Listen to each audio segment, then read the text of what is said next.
نادي الزمن الجميل، نحكي لكم اليوم عن فنان لم يكن مجرد ممثل، بل كان صورة صادقة للإنسان المصري البسيط. هذه هي حكاية شفيق نور الدين.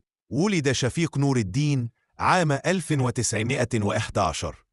نشأ بين الحقول يستمع للحكايات الشعبية في الليالي، ويحلم أن يصبح يوما ما راويا لها.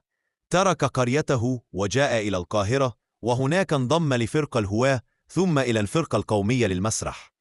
على الخشبة كان الجمهور يصدق كل كلمة، لأنه كان يمثل بصدق القلب. في الأربعينيات انتقل إلى السينما، شارك في عشرات الأفلام مثل بين القصرين، الزوجة الثانية، وشباب مرأة. لم يكن بطل الشباك، لكنه كان البطل في قلوب الناس.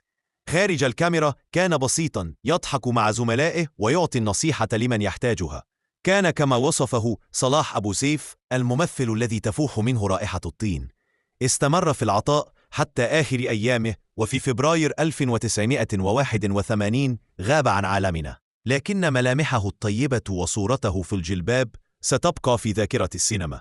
هنا في نادي الزمن الجميل نحكي الحكاية لنحفظ ذكرى فنانين عاش.